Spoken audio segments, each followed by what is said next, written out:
Баршаңызға сәлем, сіздермен Аружан. Бүгін пачуба салатының екі түрімен бөлісемін. Каналға тіркеліп, лайк басып кетіңіздер. Мен екі түріне пленка және коланы қиып аламын. Ендеше кеттік. Біріншісіне пленканы осылай етіп жайып, дастарханның үстіне жайып шығамыз. Яғни 4 бұрышты болуы қажет. Осылай жабыстырамыз бетін. Осының бетіне свеклоны үккіштен өткіземіз.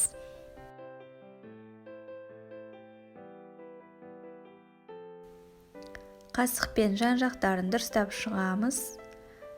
Үстіне қалағанша тұз саламыз. Және майонез жағып шығамыз. Көп жағып қажет емес. Кәдімгі пачуба істегенде істейміз, бірақ біз бұны керісінше етіп істейміз.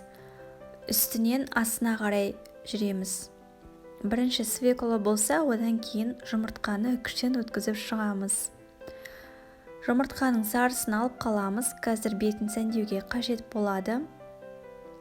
Одан кейін сәбізімізді үккіштен өткіземіз. Жан-жақтарын дұрыстап, бетіне майонез жағамыз. Және тұз себуді ұмытпаңыздар. Ащы болып кетпесін. Майонезді жағып шығамыз бетіне, жан-жақтарын дұрыстаймыз. Содан кейін бетіне картопты үккіштен өткізіп шығамыз.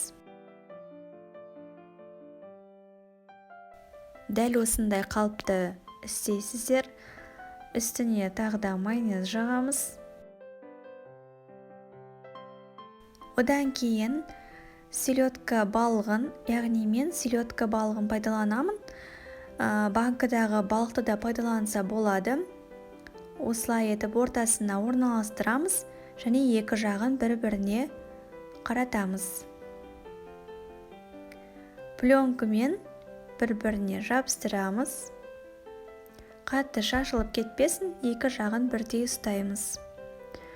Мінекей дайын болды. Осыны ыдысымызға саламыз.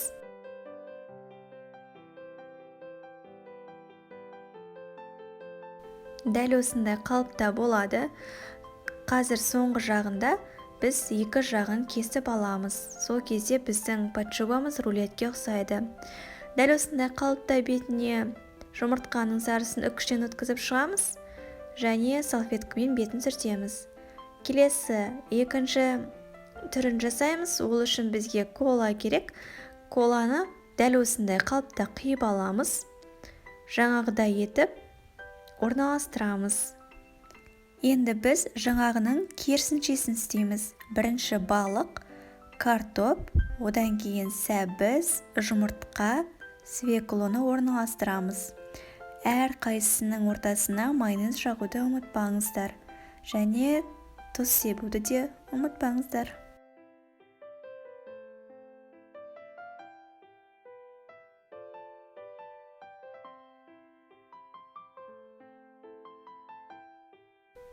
Осылай жұмыртқамызды саламыз. Жұмыртқаның бетіне майонез жақпай-ақ қойсаңыздар болады. Оның үстіне свеклоны орналастырамыз және бетіне майонез жағамыз. Барлығын істеп болғаннан кейін қалбырымызды аламыз. Екі қолмен алыңыздар, әйтпесе түсіп кетуі мүмкін. Мінекей дәл осындай қалыпта болады. Үстіне жұмыртқамыздың сарысын үккіштен өткізіп шығамыз. Міне біздің салатымыз дайын. Мен сіздерге пачубаның екі түрін көрсеттім. Тіркеліп лайк басыңыздар.